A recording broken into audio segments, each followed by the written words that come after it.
Matteo walked through the chaos of the city, watching the swarm of people moving frenetically, their heads bent over their devices. Traffic flowed like a never-ending river, while advertising screens flashed images of advanced technologies that promised to make life easier. But for Matteo, the brilliant engineer who had helped develop many of those systems, the reality was very different. Despite his professional success, he felt that something essential was slipping away, like sand between his fingers. If you're curious about where this reflection will lead, subscribe to our channel for more insightful stories like this. Every day he spent hours in front of bright screens, immersed in complex codes that powered artificial intelligences, machines capable of learning, adapting, solving problems. He was a pioneer in this field, admired by his colleagues and celebrated by the media. But that evening, as he crossed the city, he felt a growing uneasiness. He looked at the sky darkened by skyscrapers and wondered if the human soul, with all its mystery, could really be captured by algorithms.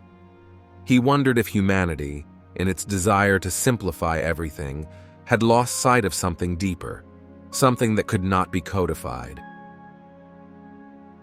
Matteo was not alone in this inner crisis. His personal relationships had been suffering for some time.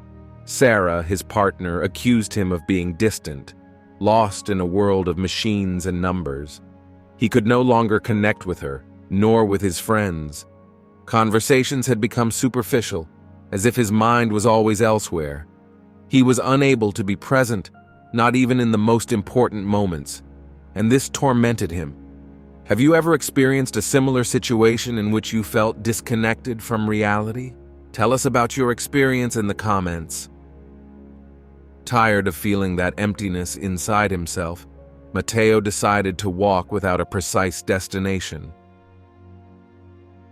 He wanted to feel something, anything, that would bring him back to the sense of being alive. As he walked along neon-lit streets and watched the steady stream of self-driving cars, he saw a small shop on the corner of a quiet street. The sign above the door read, "Repairs and Reflections." Curiosity drove him inside. The inside of the shop was a world completely different from what Matteo was used to. There was a silence that contrasted with the incessant noise of the city outside.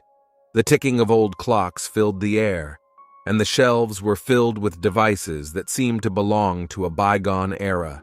Radios, mechanical watches, typewriters. An old man, hunched over the counter, was repairing an old grandfather clock. Without looking up from his work, the man asked in a calm tone, "Can I help you?" Matteo found himself answering without hesitation. "I don't know exactly what I'm looking for," he said. "Maybe I'm looking for answers that I can't find in my work. I've spent my life building machines that think, but now I don't know what it means to think or feel anymore. I feel like I've lost something, maybe my soul." If you've ever felt this way, take a moment to think about what you're missing. The old man looked up, his eyes looking like he'd seen more than he could tell. He picked up the watch he was repairing and showed it to Matteo. "Do you see this watch? Every day someone had to remember to wind it. A small gesture, but it was an act of awareness. Today, our watches do not need us, and so we forget to pay attention to the passing of time." Matteo reflected on those words. It was not just a question of technology, but of how technology had made everything automatic, even his life. Technology has made us more efficient, but perhaps we have lost the sense of presence, Matteo said, almost more to himself than to the old man. Stop for a moment, breathe and think. Are you present in your current moment? The old man nodded slowly.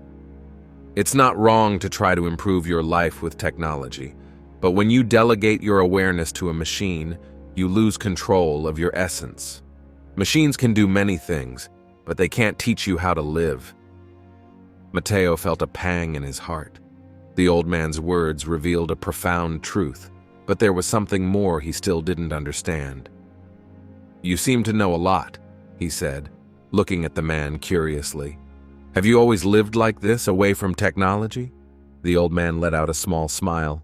"No, not always. I used to be like you. I worked at a big company, creating systems that would change the world.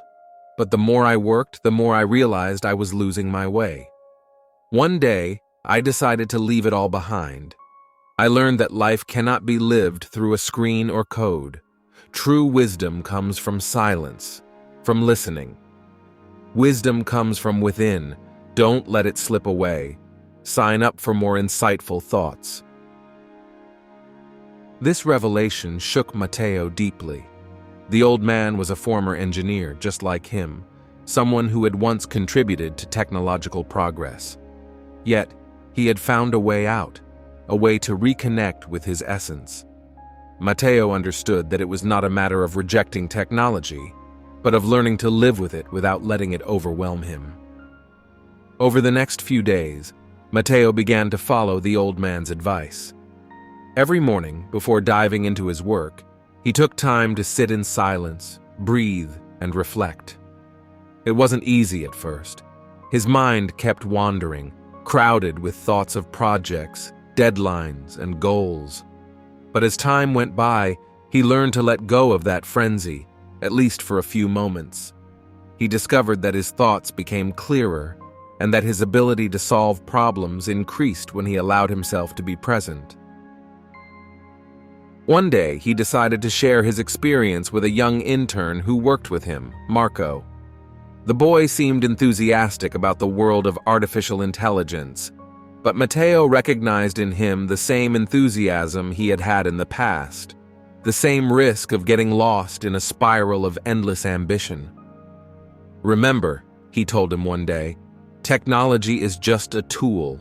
It is useful, but it cannot replace the awareness of who you are and what you really want from life. If you want to improve your presence in everyday life, start now. Don't wait until it's too late." Marco looked at him with curiosity, but also with a certain skepticism. "But you are one of the best in this field. Aren't you proof that we can build machines that do everything better than us?" Matteo smiled. "Machines can do many things, but they can't teach you to be present.